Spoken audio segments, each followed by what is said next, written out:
The child welfare system exists to keep children safe. What happens when better safe than sorry becomes more sorry than safe? Join us today on Fostering the Future. Welcome to the Fostering the Future podcast, a show about all things child welfare, dependency, adoption, and foster care. Here are your hosts, veterans in the world of child welfare, Jack and Kat.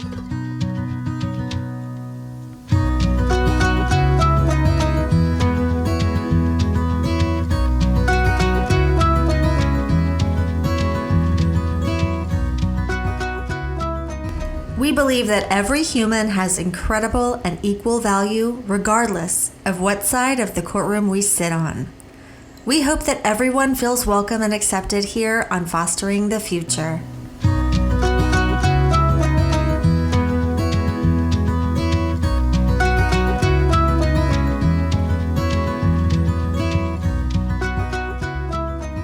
Make sure you follow us on Facebook or Instagram as Fostering the Future Podcast, or check us out on our website at fosteringthefuturepodcast.org. This is part 2 of the More Sorry Than Safe episodes with Melissa Bright. If you haven't listened to part 1, please go back and catch up on that episode before proceeding. We also want to forewarn you that there will be segments of this episode that may be triggering and hard to hear. But we feel like it's important for all of us to know exactly what these situations sound like, and if it is hard for you to hear, imagine what it was like for Melissa to live. We hope it gives all of us a renewed drive for truth hunting, and also an understanding of the importance of the decisions that we make in child welfare, whether that be potentially leaving a child in a dangerous situation or potentially tearing a family apart based on false information or assumptions. There are so many people in this story that were just doing their job and as a result became a part of an injustice. The following is going to be hard to hear. These were the moments leading up to Melissa's children being taken out of her home and placed with strangers.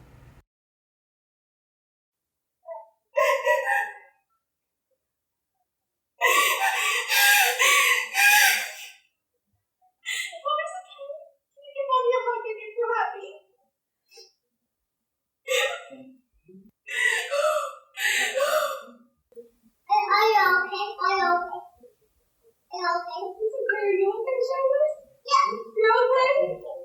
Thank you so much. No, I can't. I can't.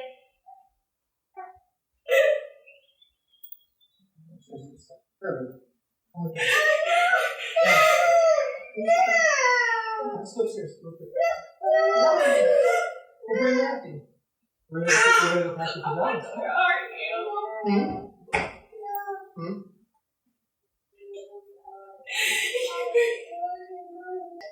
Hey, we gotta go upstairs, or we're gonna go pack the bag. Come on, dude. We're gonna pack the bag. Come on. I know. We'll come back and get back. Come on.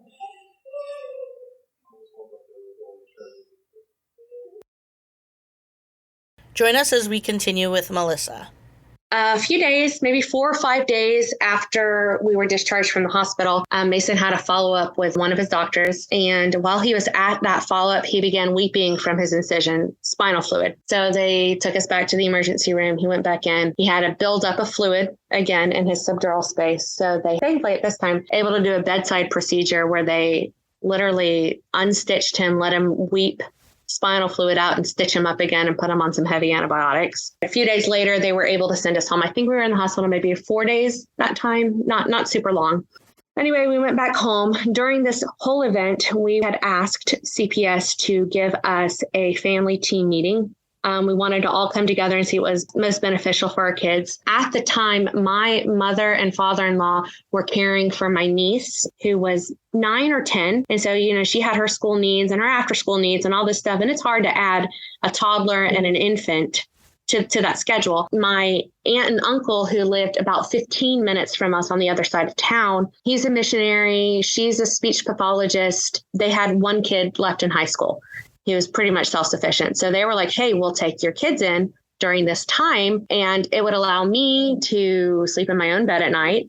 It would allow my husband to see my kids and be involved with their lives daily in the evenings. And so we had a team meeting over at their home and everybody was on board. CPS was on board. We had the supervisor and our caseworker and a mediator present and my aunt and uncle and my in-laws and me and Dylan. It was a 3-hour-long family team meeting. It felt very productive. It felt very good overall. That's when we handed over Mason's medical diagnoses to the CPS. And he's like, oh, we have all the information we need. Well, we were leaving their home that evening and Mason began to weep from his incision again. This was maybe a week from the last time we were in the hospital. This is where that benign external hydrocephalus comes in. He was making more spinal fluid than his ventricles were pulling away from his head. I don't know if it's like underfunctioning or underdeveloped ventricles. They're not enlarged, which is a child with hydrocephalus. They're a normal size, but they're not functioning at a normal rate or a normal capacity. That's just why it's called benign. By the time a child's like 18 months or 2 years, when their plates fuse together and they have no more fontanelle in their head is formed and solid, either it becomes hydrocephalus because now there's all that pressure on the brain, or the ventricles have developed appropriately and they go on living a normal, happy, healthy life. Well, Mason was still in that phase where his ventricles were under functioning. And so as his body was creating this fluid, it had nowhere to go. So that's when he was diagnosed with the benign external hydrocephalus, because he was making more fluid than his body could divert. And so that subdural space could never fully close. So he had a couple of co-occurring conditions. Yes. When we went in for the third time, they did a CT and he had actually had more fluid than previous time we had gone to the ER. So they had to put in another drain. At this point, when he drained, it was clear spinal fluid. There was no associated blood with it. They had him on an EVD for probably like 3 or 4 days. And they said, hey, based on the amount that the drain is still pulling from around his brain, we have to go ahead and put in a shunt. So they ended up doing a surgery for a subdural shunt. He utilized that shunt until about 3 years old. He would go in every 6 months or so for a CT. They call it a shunt scan. They do an x-ray of his abdomen and make sure all the things are working appropriately. And he used it until he was about 3 years old. And it was about 3 when his subdural space finally closed up fully and his body was functioning as it should. He for sure needed it. We're thankful. We were trying to avoid the surgery, but he was a 180-degree different kid after his shunt surgery than before. And while we were at the hospital for his second drain and his shunt surgery, CPS was supposed to get the appropriate paperwork so that way we could be discharged and wind up at my aunt's house, my aunt and uncle's house. While we were in the hospital, we could move Charlotte over there. Everybody was already approved. My aunt and uncle were already approved. My nephew, who was 17, was already approved through CPS. While they were there doing the family team meeting, they walked through the home to make sure it was an appropriate home. We get a call the morning of discharge, and my caseworker tells me, he essentially said that the attorney did not think that they had enough information to bring suit against us for termination of rights. I'm like, okay, so what?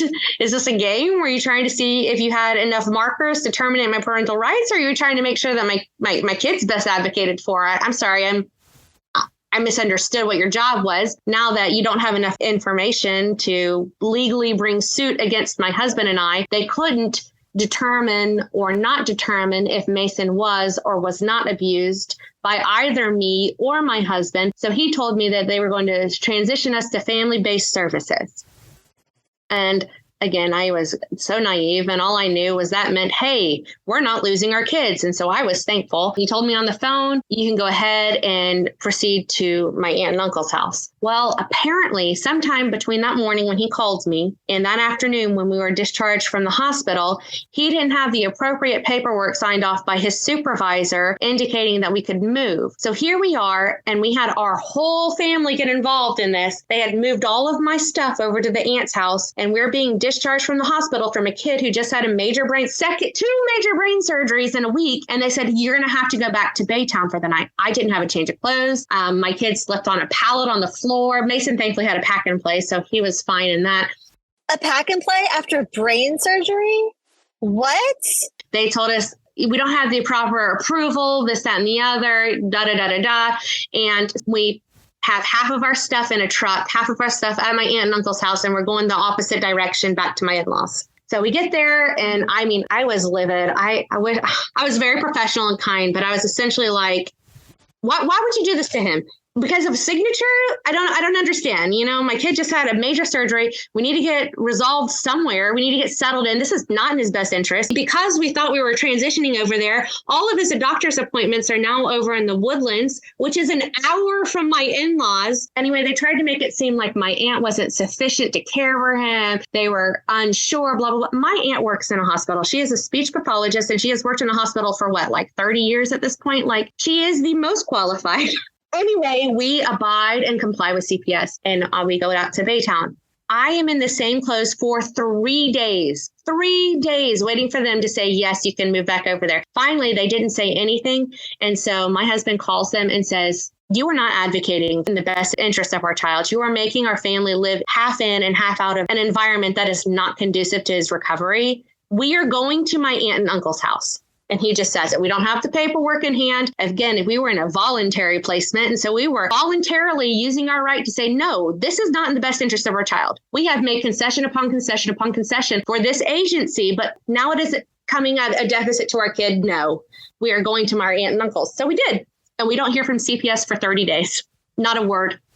Not a text, not an email, not a call, not a nothing. Am I recalling this correctly, that when your husband sent that message to your caseworker, his response was just okay? Like, didn't he say okay back? It essentially went something along the lines of, I texted him and said, hey, we are going to my aunt and uncle's tonight. Is that okay? And he said, that should be fine. And I was like, okay. We had just gotten off the phone. But again, at this point, I'm no longer naive, Melissa. I am very attentive and aware, Melissa. And I wanted to get it also in writing and not just on the phone. And so I texted him the same question I had just asked him while I was on the phone and got confirmation of. And he said, that should be fine. Here's the problem with that. If it wasn't fine, he was setting you up. And for him to say, okay, or that should be fine, is so freaking inappropriate. Yeah. And, you know, it would have been fine to say, hey, let me verify with my supervisor. I will get back to you. Those are perfectly fine responses. And he didn't have to say yes. He chose to say that. And we then worked based on that answer. So at this point, you went to your aunt and uncle's. You didn't go home? So we went to my aunt and uncle's that night. And then the next day we just went home. We were like, you know what? They'll contact us. And this was the 24th, I believe, of August. In 2018, we heard nothing. Okay. So after that, our kids are in Mother's Day out. They start school for the year. My daughter starts toddler soccer, if you can call it that, chase the ball. We start doing, you know, life things. We're back with our friends. I even have a picture of this time. We went to a 1-year-old's birthday. We have life. It just goes back to normal. Other than we know CPS is there lingering, but they already told us there was no proof to bring it to legal is what they call their department. And so we're like, okay, well, they just stopped talking to us, even though we've been fully compliant thus far. We just used our voluntary right to say, hey, you're not in the best interest of our kids. So we're saying no to this plan, not no to CPS, no to this plan. They just don't talk to us until September 18th. I don't know how many days that is. I cannot do fast math. I'm an engineer, can't do fast math. Like 26 days, 25. Yeah. That many days from contact. He hadn't seen Mason or Charlotte since our family team meeting, which was like the 14th of August. So he hadn't seen our kids in 30 days. It's their policy that while you are in the investigation portion, I think it's like you have to speak to them weekly and physically see the children monthly or something along those lines. It seems very like rules for thee and not for me. Yes. So we go on about life. We don't hear a word. They didn't attempt to call, nothing. On September 18th, I get a text message from him and it says, hey, how's Mason? And I had taken a picture of Mason that morning. He is the cutest thing ever, and I am not biased. He is super chunky and he is smiling head to toe. I sent him the picture. I said, we're great. He has this follow-up and that follow-up coming up. We saw this doctor. You know, I just lay it all out. My text message was a small novel to this man. He said, okay, well, I'd like to come for a visit. At this point, My husband and I had received a second medical opinion from a pediatric radiologist on Mason's case. So we had a completely second diagnosis that was not abuse from another world-renowned pediatric radiologist stating, hey, it wasn't abuse. So we thought, hey, he's closing out this case. Legal doesn't have any, whatever. They haven't needed to talk to us in a month, and our case is just going to be closed. Then we have this second report stating that Mason's injuries weren't from abuse, and another medical diagnosis that we hadn't already given to them. I mean, knew we were in the clear. I'm talking about the next day I got up. It was the 19th of September.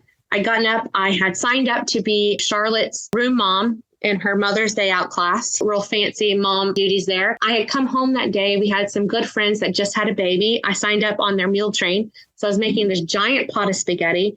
LeVar said he was going to come over at 5. I mean, we were like living the high life. We're like, we're out of here. It's done. We get to go back to life. Completely ignorant to what was about to happen.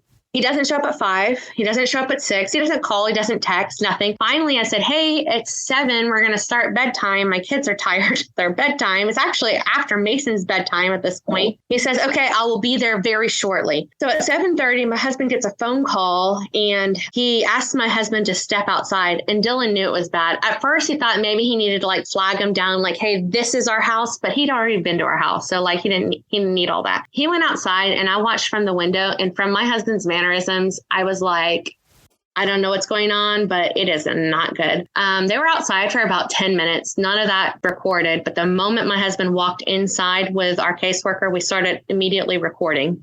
My husband is very protect yourself, So he has already been recording our stuff at this point. From our family team meeting on, everything we did was recorded. So LeVar, our caseworker, came in with my husband. We knew it was bad, so he immediately started recording. He handed my husband, actually, he didn't even hand us paperwork. He told us what the paperwork was. He left that night without giving us any paper. We had nothing. We literally handed our children to this man and weren't even given a sheet of paper. Nothing. Anyway, so all that we had was our recording. We literally had to listen back to our recording to even know what it was that he was supposed to hand us. A petition for protection of a child for conservatorship and for termination in suit affecting the parent-child relationship. It is for the state to take custody of our kids, that we would have no more custody of them. He essentially said, we're taking your kids to foster care. And I said, what? Why? And I got real rough. I don't remember everything I said. I could not listen to my own recording after I recorded it. Was not in a good headspace for it. But I do believe that I started to like scream at this man. I was not belligerent, not in any way. I didn't even say cuss words. I was not degrading. I was just a mom, like literally claws coming out. I was like, you are stripping him from me. I'm breastfeeding him. Like, why are you doing this? Okay. It is 7:30 and September 19th, and our meeting with LeVar, we've just been told that now they had an emergency hearing and they have temporary receivership or whatever. So we have temporary managing conservatorship. That means we have temporary custody. Talk to us. You don't want to comply. I want this on the record. We didn't not want to comply. We tried everything on our end to comply, but CPS wasn't compliable. Do you understand what you put us through? But do you understand what you put us through after our son had a major surgery? You were no longer considering his best interest, and that is why we chose no longer to comply. Okay. And we needed to do everything possible, since we couldn't change the plan to bring him home, to at least bring us close enough to Dolores' house so she could stay close enough with the baby, because she's breastfeeding mom, to console him through the night, so we could try and, as best we could, to match the doctor's instructions about the environment he needed to be healthy in. Okay. So 3 weeks after that meeting, we ended up having to go back because of his environment, and now we had to have major surgery. And up to the morning of our release, we were operating on the instructions that everything was okay. And you contacted us. We had family already in the room, ready to wheel us outside when you said, oh no, we can't do that. You have to go back to Baytown. I got confirmation that morning via text from you, and then I called, and you confirmed. So now, Yes, you did. No, I didn't. Here. I'm going to show you where you confirmed it. Okay, show me what. But look through your text and you'll see. But my point with that is because you even said twice, okay, that'll be fine, and then we tried it, okay, that'll be And fine. I told you. But my problem with so now we have a situation, despite all of the family going out of their way and doing everything they can so we can comply. That afternoon, They plan on discharging us at some point today. Mason is doing wonderfully. Missy plans to meet us at the hospital, discharge us, and bring the children to Dolores' house. Are you okay with that? Okay, that should be fine. That should be. Should. How That else should, let's interpret that? so I never gave you a definite, a sure thing, Melissa. I gave you hopes. I gave you hope. I'm sorry, Absolutely. hold on, just time out. If I said, Because okay, that should be fine. I was in favor for the kiddos going. But again, I have to get that approved. I call my aunt, the one who they were supposed to give my children to. She showed up that night and she begged our caseworker to let her take them.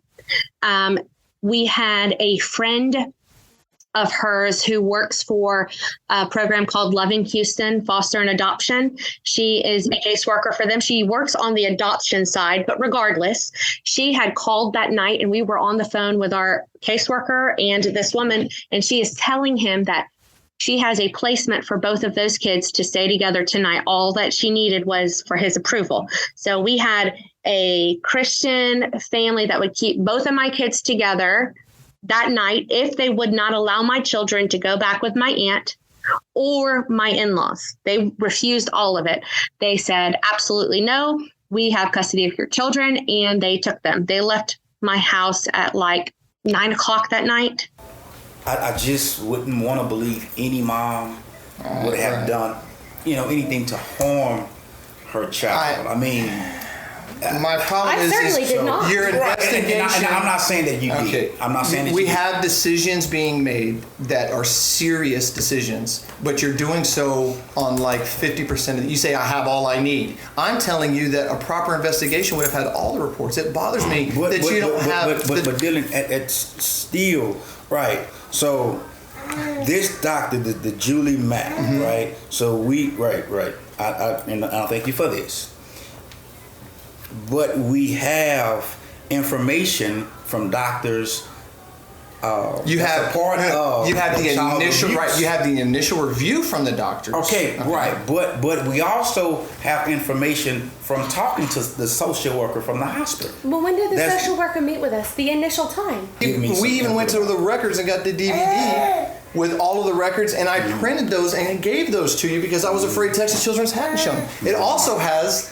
Did she give you the x-rays from all of the doctors from the x-rays that say that Charlotte is clear, there's no signs of damage? Okay, do you have the x-rays? I would like you to read this. This is Texas Children's My Chart. You can get whatever formal things you need.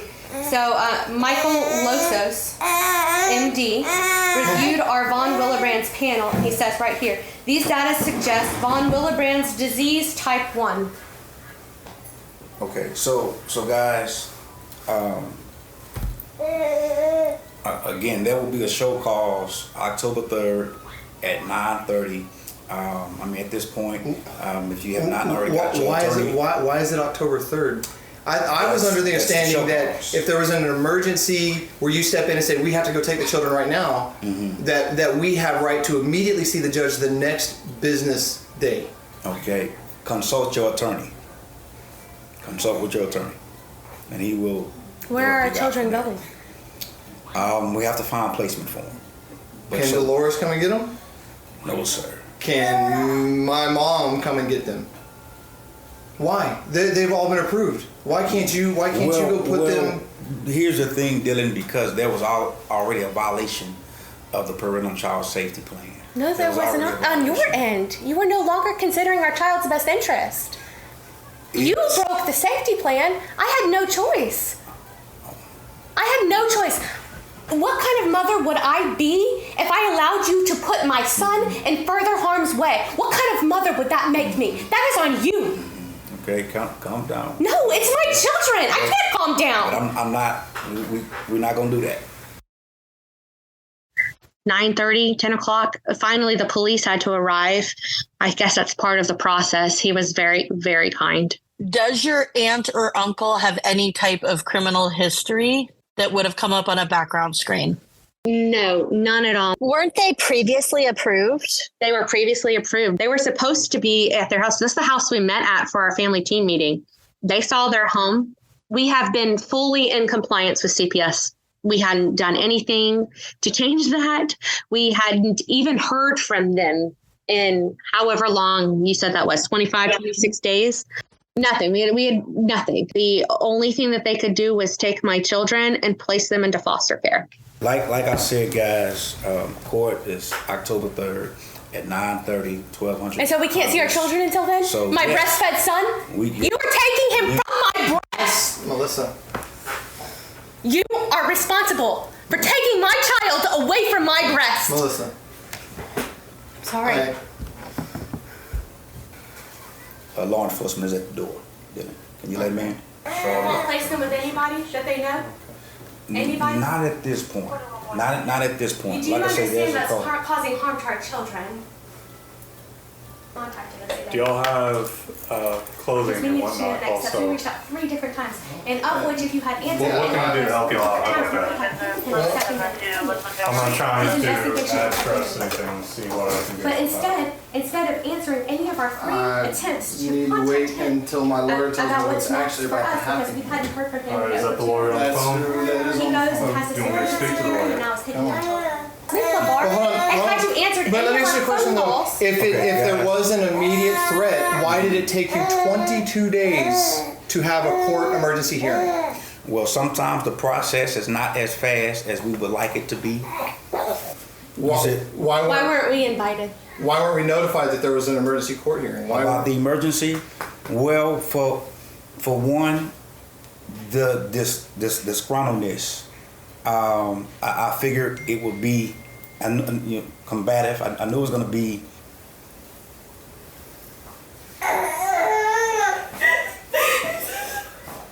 Sir, can I talk to you?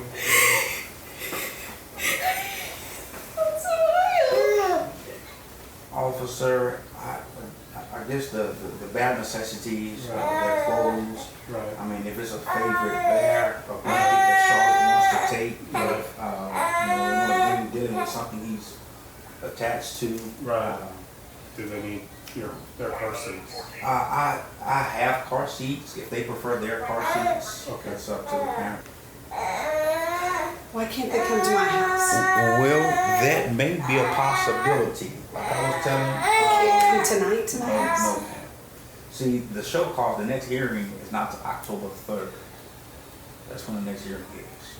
So the judge may at that point, because we do at times. So not till the 3rd. Right, that's when we go back to court. For a show They won't cause. know where they are until the 3rd? Well, they will have visitations, So why is it they can't come to my house tonight? well, because it was ordered for them to go into foster care When was the emergency hearing? today.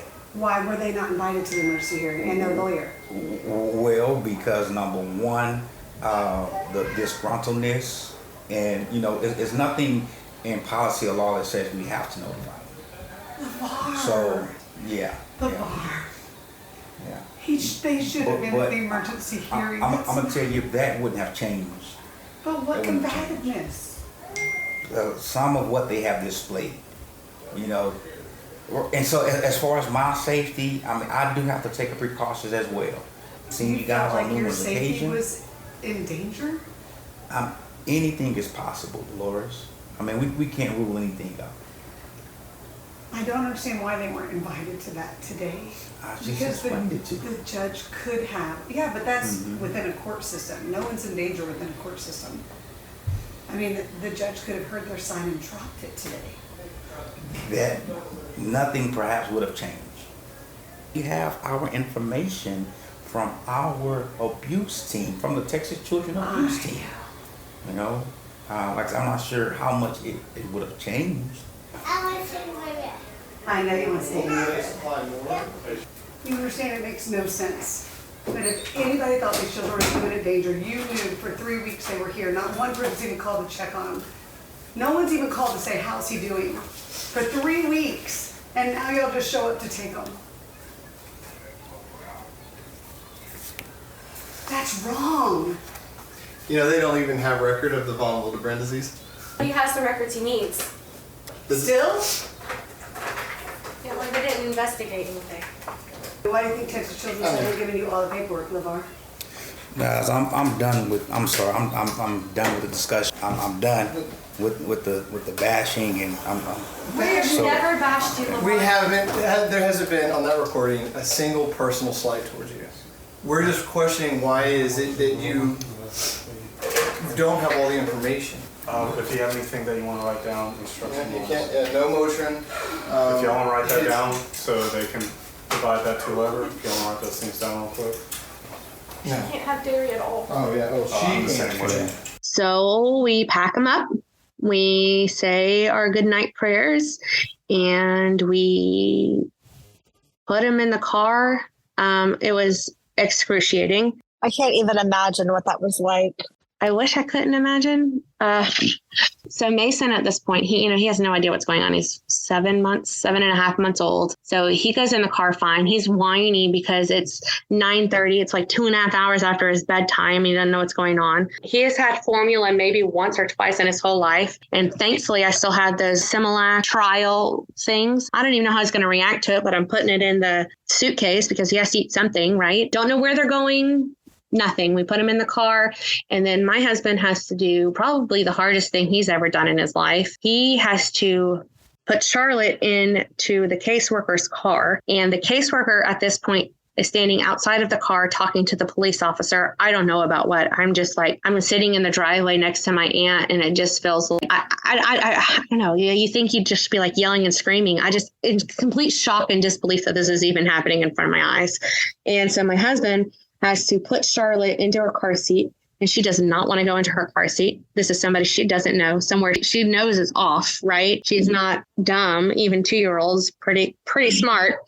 And he has to forcibly hold her down to get her into the car seat, closes the door after she's all buckled in. And the police officer and the caseworker are just sitting there chatting about Lord knows what. And my kid, you can hear her screaming through the car. And at this point, after 30 seconds, 45 seconds of her screaming, I'm looking at the caseworker like, just go. Like, don't make her sit there and scream. Like, this is like, what are you doing? Pay attention. Do you not hear that? And my husband and I, with the police officer and my aunt, sit there and we can hear her crying.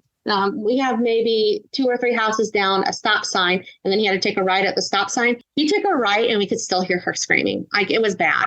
It was bad. Like, none of it felt right. None of it felt like it was in her best interest. It was so bizarre that the police officer that was there that night came back into our home with us, and he was with us for like an hour and a half. And he was like, I have never seen this before. I don't know what's going on. He was helping us look up attorneys because we knew we had to call somebody. He came back about, a week later or so. I guess he was on his shift or his rounds or whatever. And he came back by our house and he wanted an update on what's going on. He told us, he said that night after I had left your house, he's like, I went to my supervisor and I asked when I, as a cop, could intervene over CPS. I have never been in a situation where I felt like CPS was in the wrong. And he said the only time as a police officer that he could intervene over CPS is if he thought that child needed to go to the hospital and CPS was saying no. I don't know if he's ever been part of removal before. I didn't ask. I wasn't invasive. It's insane, especially reliving it. In the moment, you don't know what is or isn't. It's like,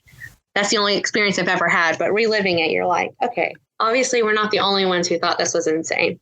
No, this is insane. Woo!